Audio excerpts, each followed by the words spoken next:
Hello, hello. This is Lyndall Descant, and it is Music as a Metaphor. Today I am back to talk about all things jazz in New York City. Something that I've had a lot of experience with over the last, let's just say a while. But I have some new insights as I've been out and about lately and wanted to speak a bit about that. So yeah, and I also wanted to finish a little bit of this discussion we were having about the Alan Watts book, The Wisdom of Insecurity. Excellent book. Highly recommend it, especially if you're somebody who is super, super turned off by the religious spirits, but you're spiritual. I think he does a really great job navigating behind all of that just to the human condition. And how we can work on our perceptions to help pry the doors open on some new insights that maybe humanity is desperately needing. I don't know about you, it's been an interesting time period. It's the end of the summer, and I've been kind of enjoying this time period before kids go back to school, before the school year really starts up. The weather is kind of going back and forth between starting to slightly cool down and you get that hint of fall, and then going back to the heat and making you want to go find some water to jump in and enjoy your last days of summer. So the thing that's hanging over everybody's heads, though, is that something really bad's going to happen. Now, I've spoken about this mindset before, and I even wrote it in one of my songs, Knowledge, Light, and Insight. Something bad is coming over that hill. I've thought this way forever, and it's making me ill. And so I do think it can be a trick, a mind virus, to constantly think that something bad is about to happen and live in that dread. But then again, sometimes in life, life can be giving you a lot of hints that something really bad is about to happen and preparing you for it. And we might be in that scenario. At least here in the United States, there's just too many factors that are lining up. We're looking at an election season that I'm sure will be pretty volatile. And we're also just looking at a lot of prophecies, a lot of people just saying they feel like something really bad is about to happen. And how do we live that way? Right? How do we live with that kind of hanging over our heads and staying in a peaceful mindset? Well, I think Alan Watts has one of the solutions. So maybe we'll start there today. This is Lyndall Descant, and this is Music as a Metaphor. Thanks for tuning in with me. As always, in the beginning, I kind of like to wrap up a few things from the previous week, things that previous episodes I might not have gotten to or mentioned that I said I might. So before we jump into the topic for today, which is New York City and the jazz scene here, I wanted to just back up to something that came to me from several different sources. One of the places I'm getting a lot of doom and gloom is it's called the Master's Voice Prophecy blog. And trust me, this is not for everybody. And as always, when I mention something, it's not to advocate nor denigrate something. It's just that this has been on my scope and I've been reading through it, and it is scary. Okay, it talks about a lot of really bad things happening to the United States in particular, but to the world at large. And also she's really sending out the message about repent. Right? She's a prophet. She's a modern prophet. And excuse me, I'm going to sneeze really fast. Okay, so Celeste is a modern prophet, and she really has that, she has a burden on her, and I think she's taking it pretty well, of just, number one, hating the world and hating where things are, like really feeling terrible about the way things are. And this is something that I think we can struggle with, is that notion of trying to be positive and think positive and live in a way where we're not allowing ourselves to be overcome with despair. I think there's something to be said for that. But then there's also this weird feeling when you do that, that like you're one of the people at the days of Noah where you're just drinking and eating and getting married and doing these things whilst horrible, horrible things are going on. And because we're not saying anything about it, because we're not paying attention, because we're into our own selfish comfort and well-being, these things are being allowed to happen. I don't think it's as simple as that, because I think that there is such a full level of deception and control going on today. So I truly think there's many people that are caught in the pharmakeia sleep or something like that. But this celestial will come out. Listen, if you want to check it out, go ahead, because she will bust through that for you. And you will have to get real honest with yourself real quick about where you land with all of this. And so in that, in the middle of all these, prophecies about things that she was saying are going to happen, and saying like how awful things are and that God is, really angry at us, she did mention this idea of absorbency. And this is the idea that in order to survive in the coming days, years, weeks, you have to be able to absorb the truth of what's happening and not allow it to devastate you. Because that is basically, that emotional fragility will lead to poor decision making, and you're going to need to be on your game making wise decisions, right? And you're also going to need to be in the discernment of the Spirit to hear what God, if he's going to spare you something, spare you a judgment. Like, let's say New York City is going to get a huge judgment on it. I'm sure many people have heard this before. It's not new, and I'm not trying to scare anybody. But this idea has been around at least since 2015, that there's going to be a huge tsunami that hits New York City, and that the tsunami is going to be caused by nuclear weapons being detonated off the coast, and then it's just going to completely flood the city. This one's particularly scary to me because I would be very personally affected by it, depending on if I'm here or not. But I lost my train of thought. Like, let's say that I am here, right? But God wants to spare me that. Well, I need to be obedient to him. I need to hear, like, maybe that's the particular day. There's no rhyme or reason, but he says, drive to Philadelphia, and I go, and I get spared that way. Or maybe it's, I always watch those movies, we're all so entrained and ingrained with these ideas of a disaster hitting. So it's like maybe somehow I find the one ledge that in the nick of time and I make it through. And maybe not, maybe God, I am in God's favor, but his mercy to me is to actually go ahead and get knocked out, and I get to go to heaven, and I get to be out of here, because being around after something like that happens doesn't sound great either. And then the final thing is, maybe I'm not in God's favor at all. Maybe I am part of the judgment. These are all the things that we have to sort of personally, I think it is time well spent to be personally grappling with it, because it really makes you get honest with yourself about where you are. And so when you sort of maybe see these things coming, or you're, kind of, I guess I'll go ahead and be honest. Ever since I was a little girl, I felt like this was coming to us. Now, obviously, I've been wrong, and I've talked about that on many episodes. I thought it was 2000. I thought it was 2012. I even thought it was 1986. I was very young, and I thought it was in 86 because of the grand alignment of the planets. I can't remember what it was called, but I thought that was the end. But most of my life, I've lived under the shadow of feeling like something very bad was happening. Now, I was right in some instances, because I did, from the 90s on, felt like America was on the decline, and that certainly is the case, even though I think many people are still in denial of that. And I've recently had the insight that I think this came from Celestial too. She has some interesting insights, that it's because people's whole identity when they're raised American is wrapped up in this idea that America is a great place and the best place, and so they don't want to let go of that. I understand the boomers being that way, a lot of those older cats, because they lived in an era where America was like that. But it's hard for me to imagine anybody born in the last 30 years would see America that way, but maybe some do. But anyway, absorbency is the idea that you can adjust to a changing climate very quickly.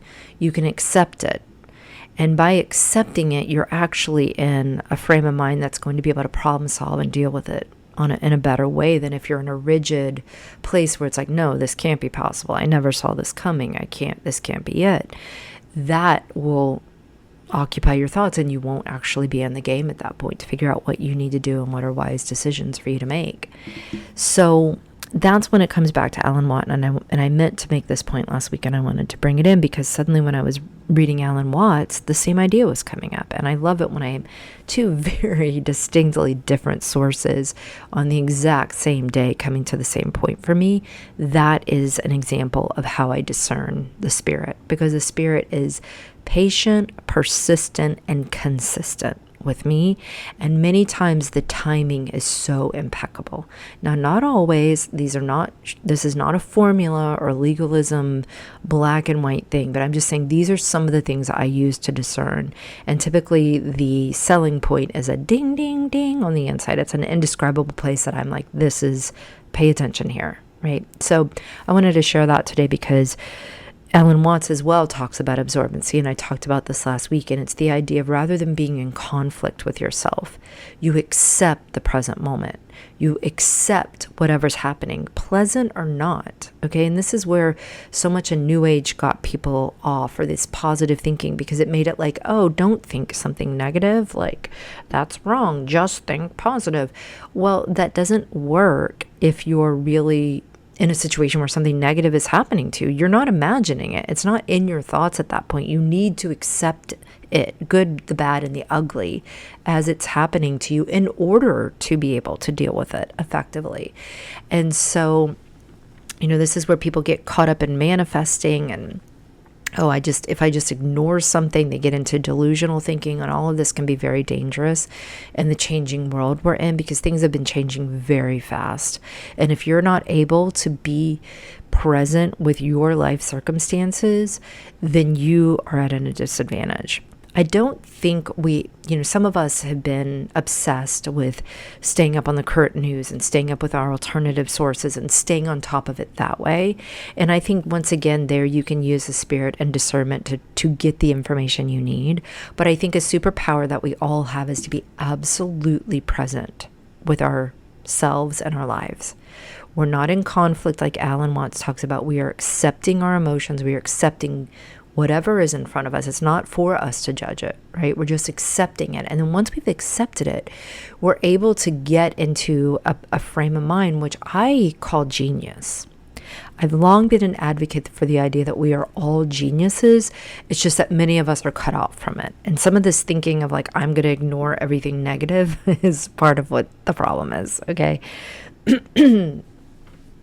Excuse me. Let me see if I can, let me get my Alan Watt book. Okay, so Alan explains it. Alan Watts in his book, The Wisdom of Insecurity. He's basically saying that insecurity is because of how we've been trying to deal with fear in the world around us by defining everything, but removing ourselves in the same instance rather than staying connected to it. Now, in an abstract way, I'm very down with this idea because I feel like a lot of the suffering that happens in humanity is from a sense of separation, and even inside of ourselves, like being separated from parts of our, so much conflict coming from it, seeming like there's two sides when in reality we're connected. So through unity, through the idea of unification, through the idea of there being one, now we find harmony. Now we're back in connection with each other, and a lot of problems are instantly solved. So he's talking about a lot of instances where there's examples in nature, like for example, let's see here. It says, for most of us, this conflict is ever gnawing within us because our lives are one long effort to resist the unknown, the real present in which we live, which is unknown in the midst of becoming being. So he's saying a lot of us are living from our past because it's known, but that's static and dead, and even our memories aren't real. Like, for example, he goes into great length about how, like, a memory of your grandmother is not your grandmother, right? No matter how much that's all you have to rely on. So trying to have a guidebook for our lives and living from our past, it's like trying to live in the guidebook rather than enjoying or experiencing the country that the guidebook is about. And that, the conflict comes from the fact that we're so afraid of the unknown that we're resisting it. And we're trying to define our present moment in terms of our past, but that disconnects us from the present moment. Okay, so it says, at this point, you receive the experience without resisting it or naming it, and the whole sense of conflict between I and the present reality vanishes. And when that conflict vanishes, now we're whole. Now we're empowered, right? No, we're no longer broken. And, I would say it's like magic, but magic isn't maybe the right word, and it's not the word he's using. I think he's almost using like natural, right? Inevitable. It's like, you don't have to understand it. He goes into great length next about how it's not a method. You don't have to understand how to do it. He says, we are concerned here with understanding something which is the present moment. This is not a psychological or spiritual discipline for self-improvement. It's simply being aware of this present experience and realizing that you can neither define it nor divide yourself from it. There is no rule but look. Okay, so you're not... you're connected basically to the present moment. Like so much of us, I guess what I like about this is I went through a lot of years of trying to be connected to the present moment and couldn't do it. My mind would wander. I would get itchy, itchy to do something. I get up and do, that's why a lot of my meditation, especially in the first decade of doing it, was more about doing at the same time. And that's where music came in. Music would occupy my left brain, and then that would allow me to feel like I was more absorbed in the present moment, because it was just difficult. But a lot of it still did have this instruction of like, observe yourself. And I do think that the observer is a valuable tool in some ways, but what he's inevitably trying to say is that it's not about doing. It's easier than you think to just be in the present moment, right? And a lot of it has to come down to you not trying to define it or turn it into something that you already know, that you just experience it. So it says, it's not an experiment to be held in reserve as a trick for moments of crisis. It's a way of life. It means being aware, alert, sensitive to the present moment always in all actions and relations, beginning at this instant. This in turn depends upon seeing that you really have no choice but to be aware, because you cannot separate yourself from the present and you cannot define it. You can indeed refuse to admit this, but only at the cost of immense and futile effort of spending your whole life resisting the inevitable. I love that. Okay, so basically that's what he's saying, is that once you realize that what you're doing is futile, then you really have no choice but to become aware, because you recognize that's really the only sane option. Because he's saying when you're trying to live from this place of definition and always knowing, always defining, you're really living half a life, and so you are insane, because the only way to be sane is to be whole. And so it will include your logic, it will include these definitions, but that wouldn't be the whole of it, because you're okay with the unknown. And this is where I get back into something I wanted to say last episode too, about embracing God as the unknown, embracing the mystery. So many people, I don't know if it's arrogance, I think that arrogance is based off of fear. I think that arrogance and control are based off of a very deep-seated insecurity and fear of just letting go. But like what he's saying, an example would be like a pine tree is so much more rigid, so it has a harder time when the snow falls, right? It collects all the snow, and then the branches break because it's more rigid, whereas the willow has these weeping branches, and when the snow falls, it bends and it lets it go. So he's talking about this absorption. It says to remain stable is to refrain from trying to separate yourself from a pain because you know that you cannot. Running away from fear is fear. Fighting pain is pain. Trying to be brave is being afraid. If the mind is in pain, the mind is in pain. The thinker has no other form than this thought. There is no escape. But so long as you are not aware of the inseparability of thinker and thought, you will try to escape. From this follows quite naturally absorption. It is no effort. The mind does it by itself.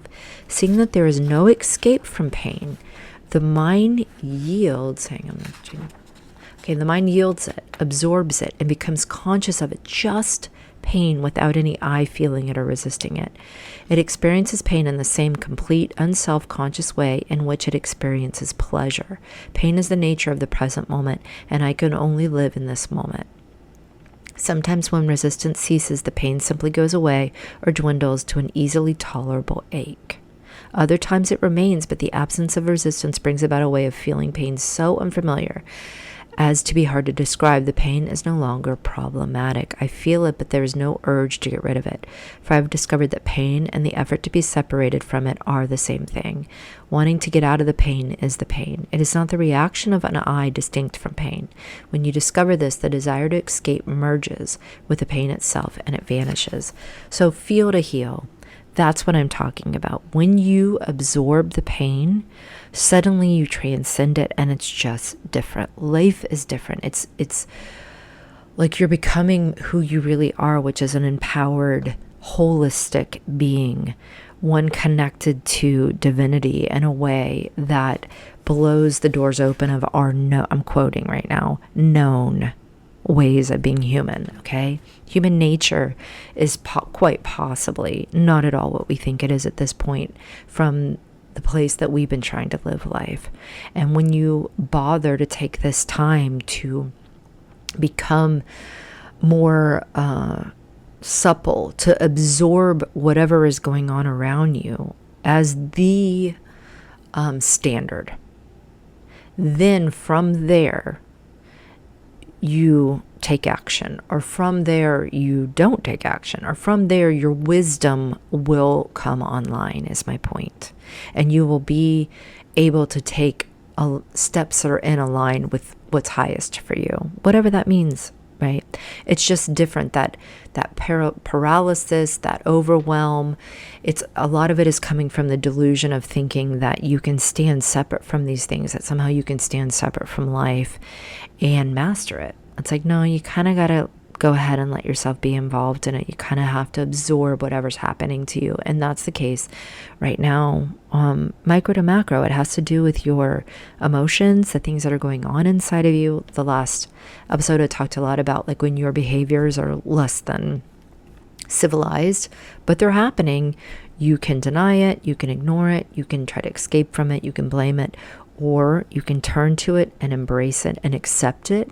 And that is actually the way that you will transcend and master it. And it's something that you have to experience. I can't explain it in words because we're removed from the experience right now. It has something you have to try.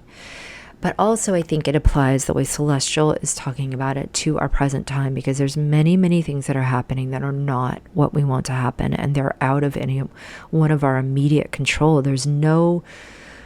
I've spent a lot of time like trying to define it, trying to understand it, trying to see it come. But no, I think in reality, it's time to surrender and to accept whatever it is and recognize that in reality, this is the way it needs to be if you want to survive what's possibly some pretty big, dark, bad stuff coming down the pike. I mean, it's already has been the last 3 years. There's many, many people who have died in what I would say is needless ways based on not necessarily being completely aware of the circumstances we're in, because, and I will, in a level of compassion, it's changing so quickly.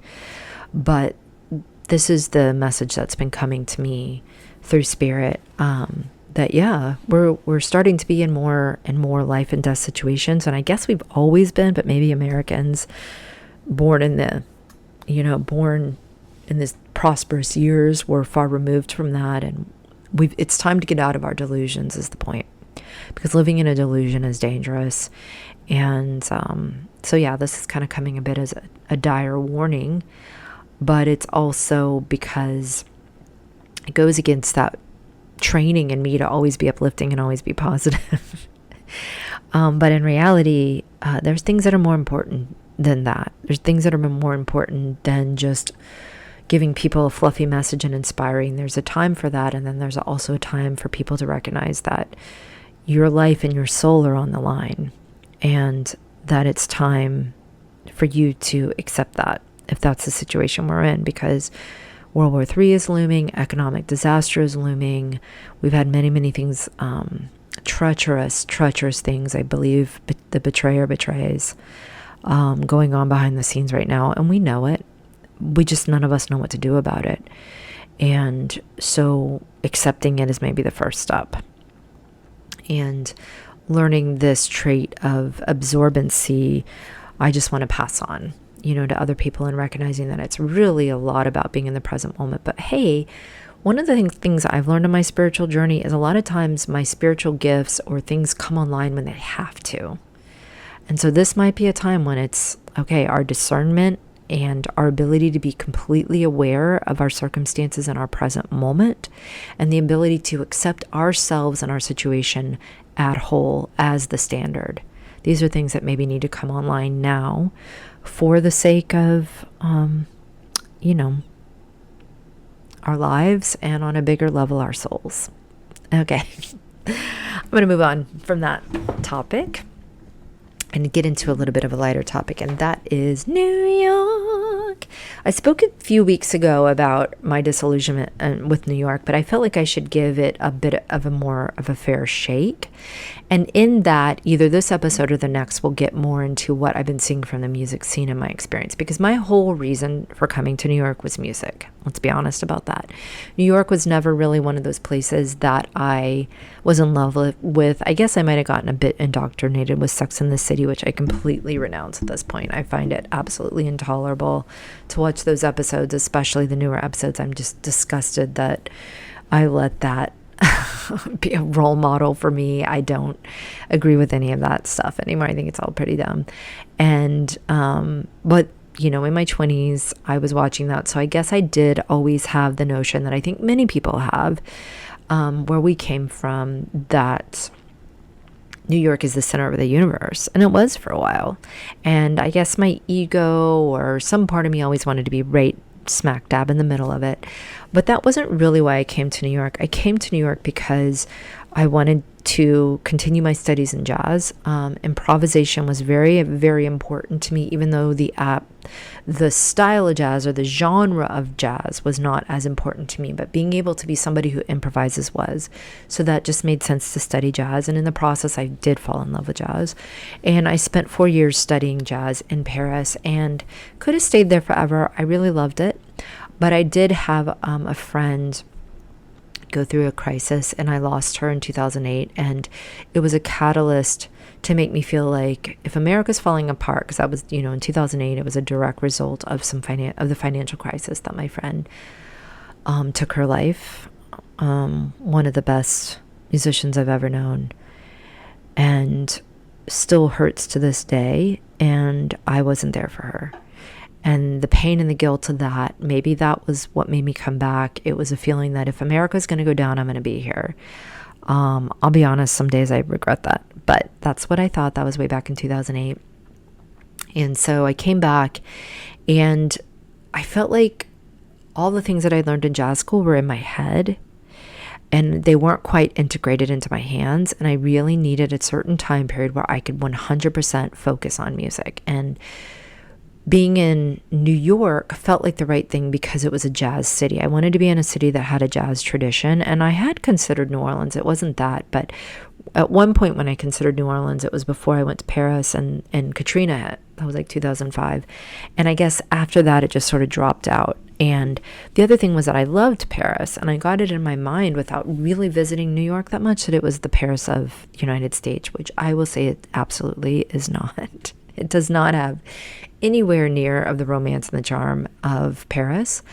But that's okay, because even though I have a love-hate relationship with New York, there are some really wonderful things about New York, and there's some reasons why moving here was a great thing for me. So let me start with those things.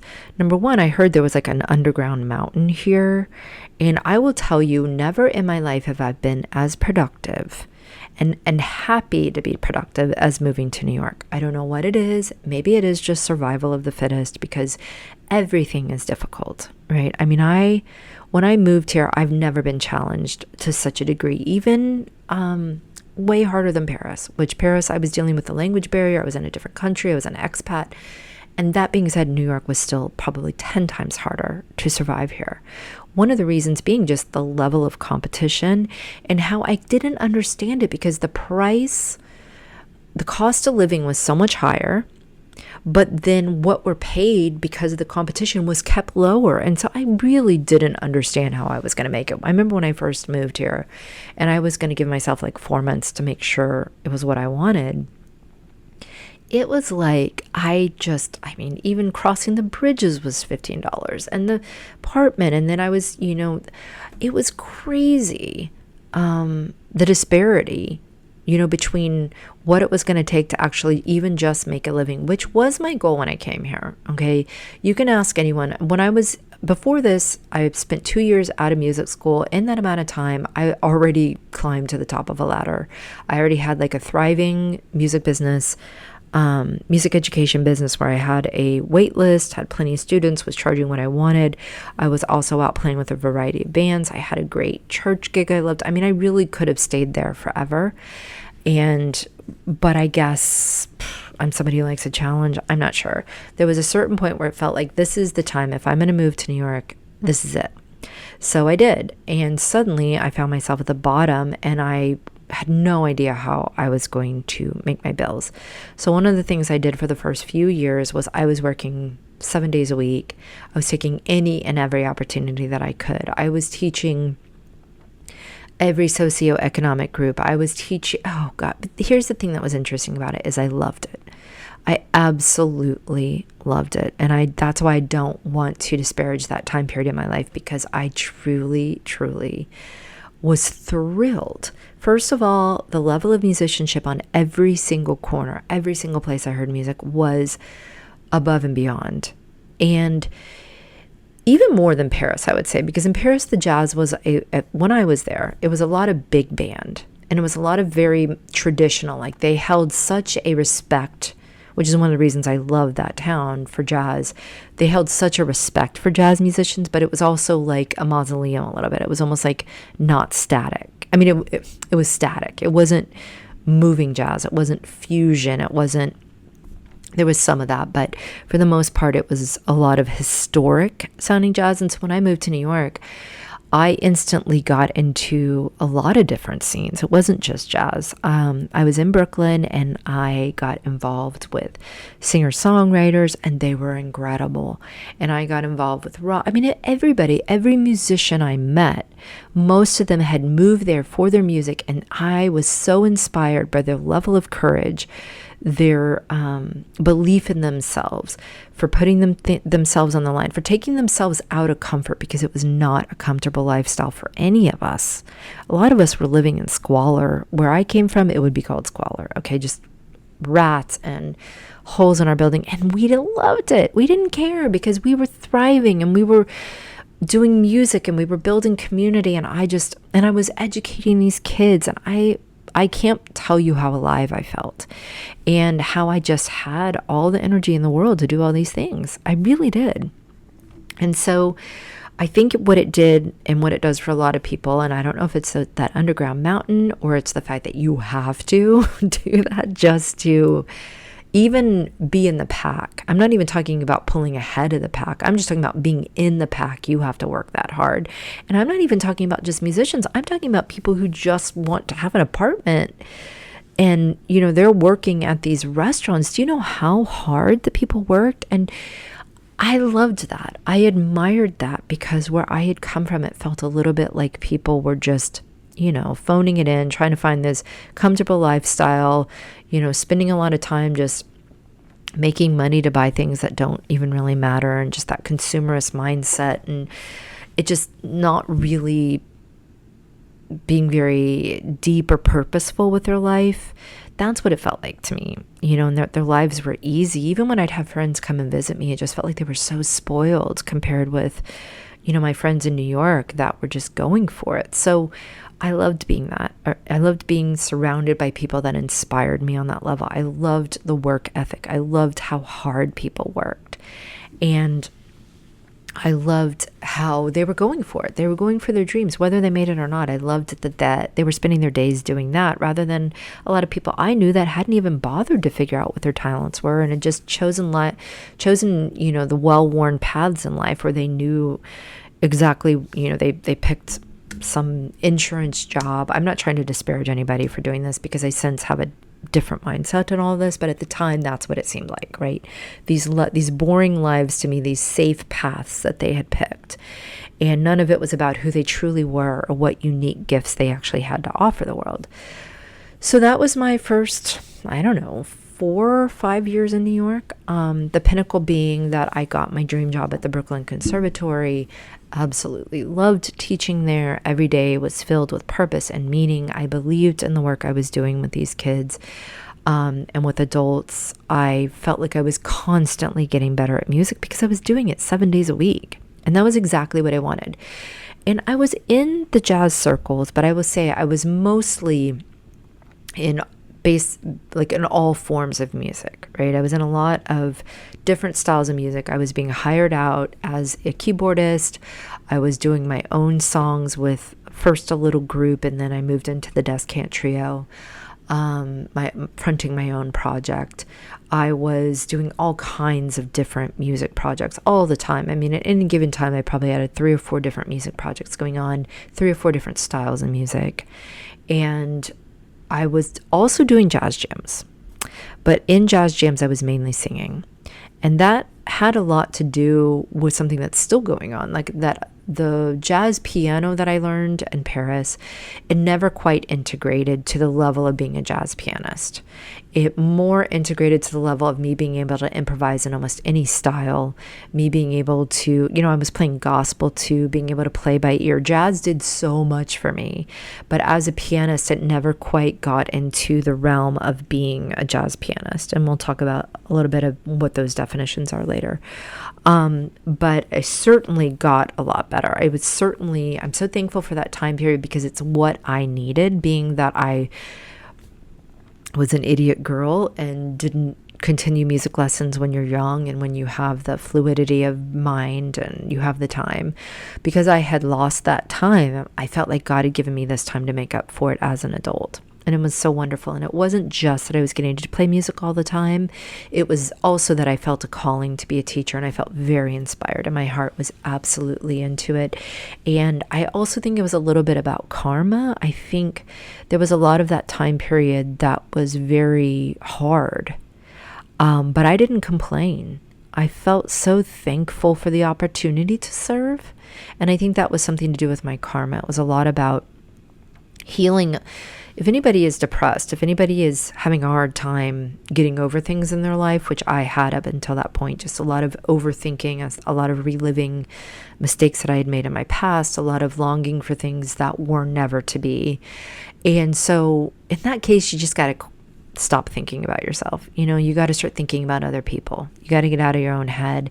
And maybe it also helped me to get out of narcissistic tendencies. I don't know if I was ever a pure narcissist, because I've always deeply felt, and I guess sometimes they say a narcissist truly doesn't feel. I don't know, I can't say that, but I can say a lot. There's a lot more people who are narcissistic tendencies just caught up in themselves, even if it's about healing, even if it's about poor self-esteem. They're so, maybe self-absorbed is more the word at that point.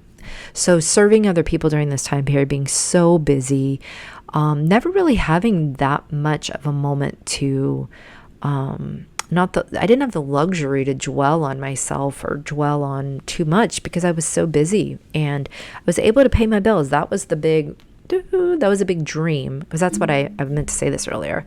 For me, moving to New York, I never had the expectations that I was going to be famous or really make it big.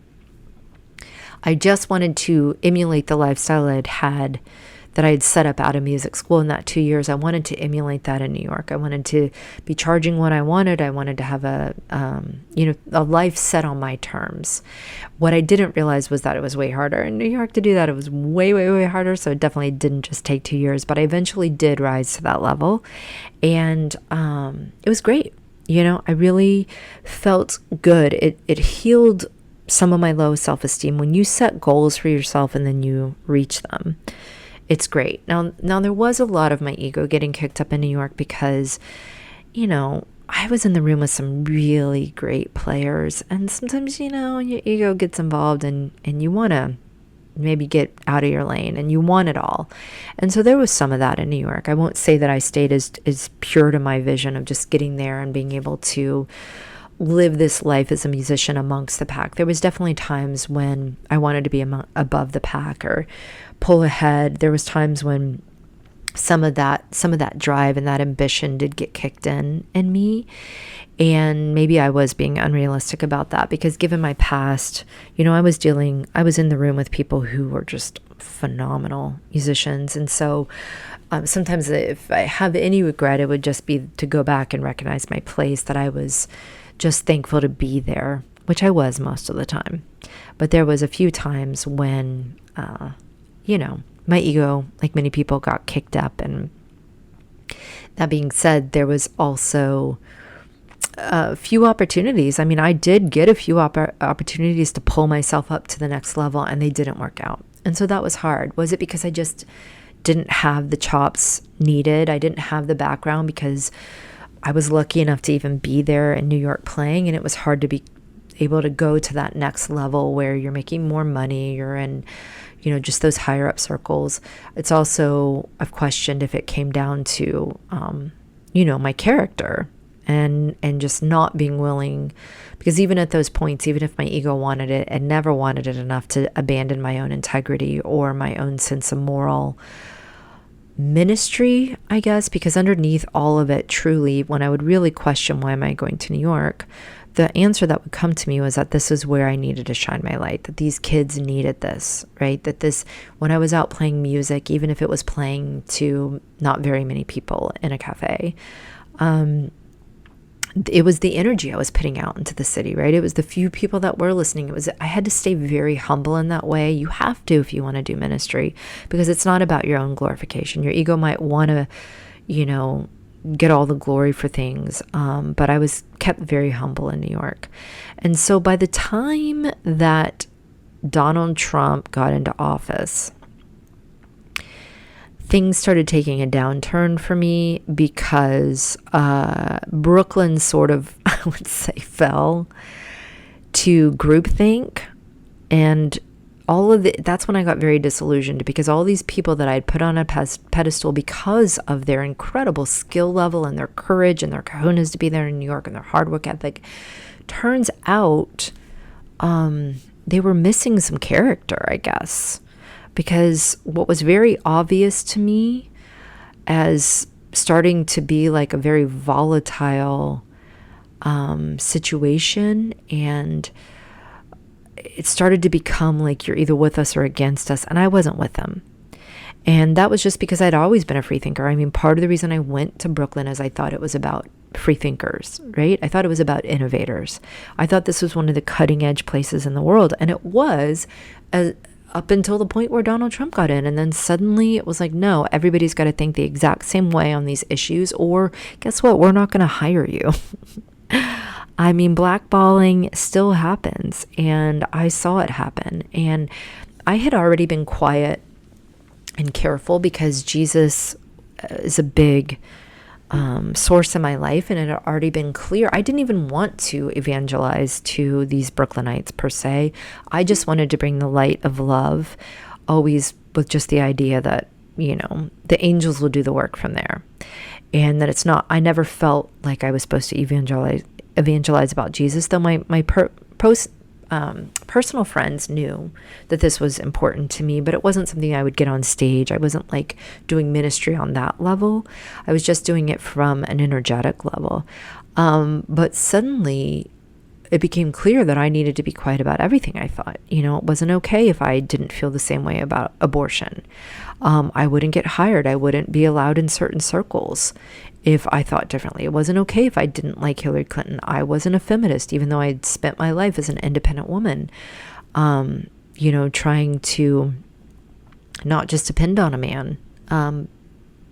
There was all these crazy things that turned on a dime in Brooklyn, and I've gone on and on about it, but that's where a lot of my disillusionment came from, because suddenly I saw behind the Oz, and I saw that it wasn't about the cream of the crop rising to the top. It was a lot about a club, and it was a lot about people suspending their own ability to critically think in favor of being accepted and being part of a group. And I just had never seen Brooklyn like that. And it was very, very sad. And I don't know how it is now, because basically from that moment on, I didn't want to be there. And it sucked because I had spent so much time making connections, building a business, doing all these things that was dependent on being there in Brooklyn. And now it was the last place I wanted to be. And luckily I did get out of there before COVID hit. I'm so thankful, because I would have just, oh God, I would have died if I'd had to be there. And, I don't really miss those years. And sometimes it's easy for me to turn that whole time period into like, oh, it was a waste of time, but it wasn't. It was what I needed, and it might be what people still need, because New York, as much as I thought it was over completely, and it is over in a way in my mind, I personally don't think you need to come here to do this. But for some people, it still might be. If you have a calling to come here, there is value to being here. And one of them happens to be with these immigrant families that have been here for generations. Those are some of my favorite New Yorkers. It's not as much the people that have just moved in, the beautiful people who are here to, in one generation make their bones, which a lot of them do. It's about these people that are just have carved out very difficult lives here and continue to. And I just have so much compassion for them, because this place is going to hell in a handbasket. It really is. And they deserve better. These are taxpayers. These are people that have worked so hard, and their small businesses are being decimated by these policies. They as well are not really allowed to think differently, because there's such a climate of cuckoos here that will not allow you to think differently. And if you don't think the way they do, you must be a racist, and you must be this, and you must be that. And it's just ridiculous. I can't believe that grown adults act this way. But that being said, I know it's like that all over the country. It's just that I've experienced a lot of that in New York City personally.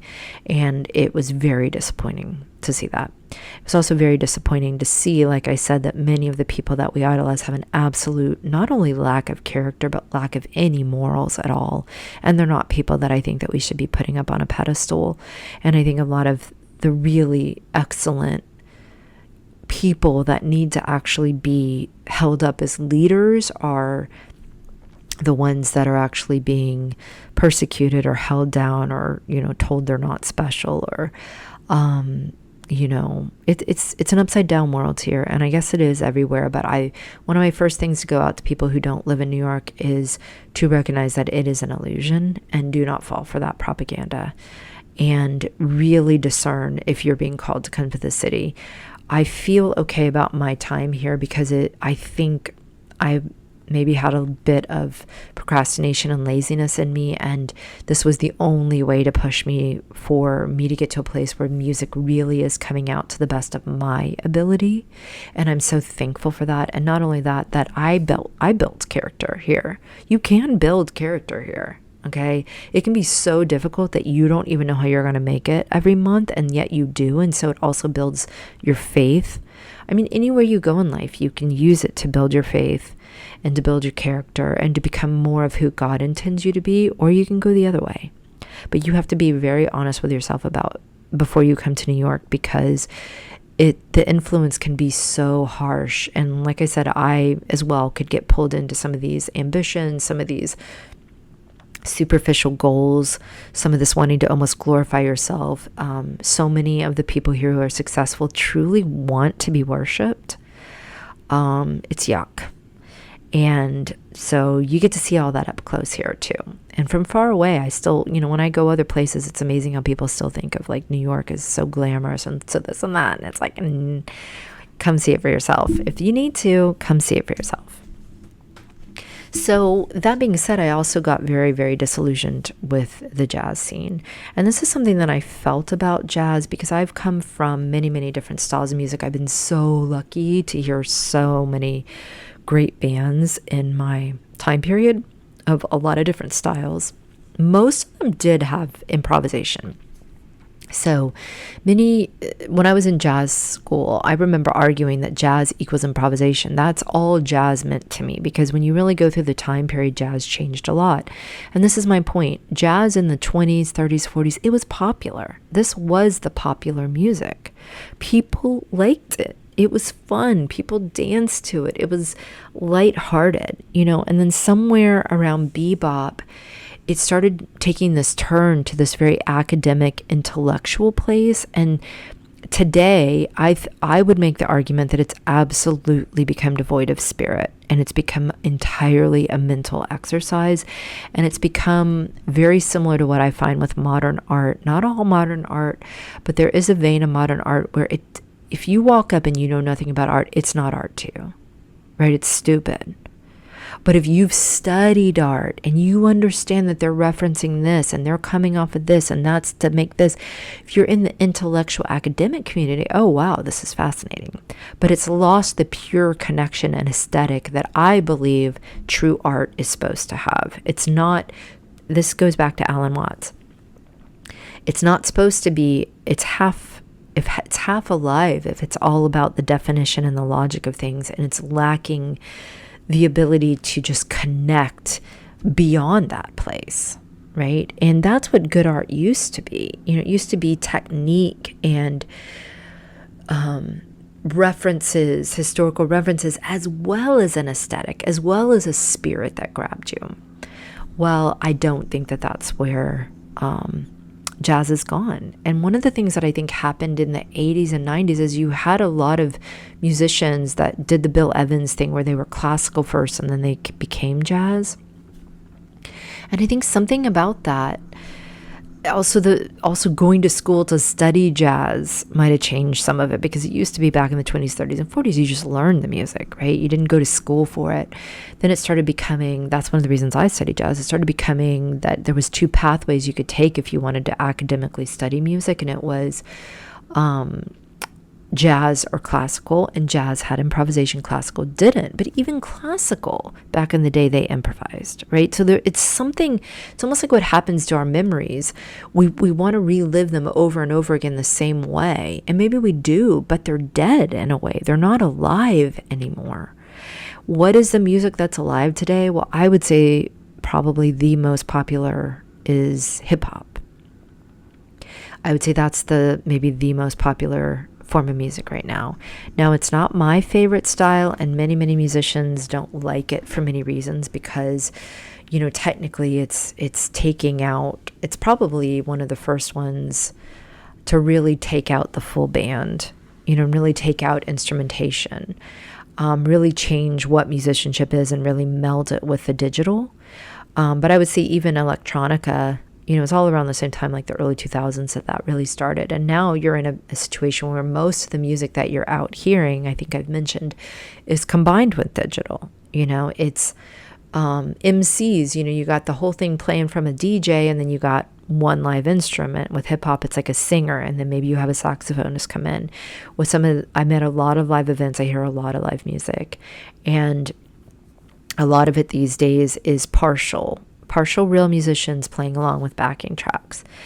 And on top of that, when you do have these bands that are coming together for weddings and private events, which is one of the places that you're still really hearing music, because even the culture of going out and hearing music, especially since COVID, is kind of dead. That's almost an aspect of your personality if you like to go out and hear music, because it's just not that popular. Where it's like even in the 50s and the 60s, those dudes would go out, anybody could go out and hear jazz and appreciate it, right? A lot of people these days would never imagine spending a Saturday night going to hear jazz music. And I understand why, actually, after an experience I just had recently. But backing up to this notion, right now, where a lot of the work for music bands, a full band is still happening, is at the local level at a bar, or at private events. Okay. It's just the whole entire structure has changed, because one of the things that happens is like an agency might put together this wedding band, and a lot of it has to do with logistics and economics. Like, it's very difficult to put these bands together in the old school way of just friends getting together and playing, and you get good and you start playing out in your local community, and it builds and builds and builds. That's much harder, and it actually takes a long time. And most people are too busy these days trying to make money and survive. And you're not going to make money for a very long time, if ever, in that way. So you have agencies running these things, and it's a lot of very excellent players. Up here on the East Coast, most of it's coming out of Berkeley. It's like a Berkeley network. And they are very good. They're in the scene. They're at that level, but they're not necessarily playing together with the same people all the time. right? It's like a cast of characters and they can pop in and pop out, no problem, and sound pretty decent. But since I'm a musician and I'm critically listening, they don't sound all that tight. I mean, there's varying degrees of it. And honestly, the people listening are drunk and dancing and they don't really care. They're not hearing it on the level I am. But as far as what we used to hear when it made more sense and it was more culturally acceptable that people would get together and play together, the same exact musicians, kind of like the way U2 is, they would play together for years and years and years and years. That is so much more rare. Whereas when I was in the 90s and the early 2000s, that wasn't rare. I heard so many good bands in Austin. I don't think these guys were necessarily making a super ton of money on it, but they were able to live in a lifestyle, and the community was able to support them in such a way where they could play together and they could get tight. And it was incredible. And the reason this is coming back to me is I've had these recent experiences, and it looks like I'm going to have to take this into the next episode, where there was 2 big experiences that shifted me. One of them was being at a private event where they had a band, and this band was next level. And I want to talk about that. I want to talk about what that band was able to do that I had almost forgotten, because it's been so long since I've been, heard a band live that was able to do what this band could do, which is elevate. Okay, like elevate the energy. It was almost like the longer they played, the more cooking they got. And this is in a scenario, it was at a wedding. I'm at a lot of weddings. I hear a lot of wedding bands, a lot of DJs, and this was next level. I couldn't believe it. So I want to talk about that. I want to talk about hearing one of the legends of jazz, Bill Frisell. He's a guitarist that I've heard many, many times, though it's been a very long time, at least a decade since I've heard him, and what that experience was like at the Village Vanguard. And then I also want to talk about just some local bands that I've heard in little showcases, right? This was maybe in between like a local level and, going national with a group. They were a jazz band and they were great. And the final thing I want to talk about is probably the way that a lot of bands are making money these days. A lot of musicians are making money, and that's tribute bands. There is a big market right now for tribute bands, especially if you can play pretty well, because in some cases they're playing better than the musicians at this point. Like Stevie Nicks, I've heard, is not worth going to hear anymore, but like a Fleetwood Mac, tribute band is something that people would pay a fair penny for. And so these musicians are actually being paid decently, they're being respected, but guess what, they don't really get to have their own identity at that point. So it's an interesting place we're living with right now, and I want to talk about that more next week. Now that I kind of got all my thoughts out, I'll probably have more thoughts on New York next week too, like modern New York, where we're at now with it. But for the most part, next week I'm going to start out finishing this discussion on live music and the state of live music from my perspective, and in particular the place that jazz has gone, which I will say, spoiler alert, is very disappointing, but also something I saw coming. So yeah, it's sort of, I'm coming full circle to a lot of things right now in my life, and just recognizing that I'm right where I need to be, and it's probably because I'm accepting it. Just 100% accepting it. And it's interesting because when you do that, like that's a perfect example. I've sort of been accepting where I'm at with music right now, which is not in the vein of playing out all the time. I don't have 5 music projects going on right now. And sort of ever since COVID, I've gotten out of that and haven't quite gotten back into it, and haven't been clear if I want to get back into it. And accepting where I'm at, accepting the things in my life, because the opportunity cost is that when you're out doing that, there's a lot of other things you're not doing. In accepting that, I've been getting answers as to why, that I wouldn't actually be happy in some of those scenes at this point. Other people might be, and I appreciate that they're carrying the torch of keeping live music going in some form or fashion. But for me personally, it just feels like it's time to let that go too. And we'll talk more about that next week. Well, this has been another episode of Music as a Metaphor with Lyndall Descant. talking all things music and life and philosophical. And I want to give a shout out to Strand Farms. Strand Farms, you can find them on Twitter. They reached out to me a few years ago. They were very kind to do that, as I don't really have much interaction on Twitter these days. If you're on Twitter, look me up there and look up Strand Farms, because they're a great homesteading resource, very inspiring. And on top of that, they were the ones who turned me on to Alan Watts. So I'm going to have to let him know I'm finally reading some of this Alan Watts. I recommend him to you guys too. In the meantime, don't forget, feel to heal and get in that childlike mindset to remember the glory that you come from.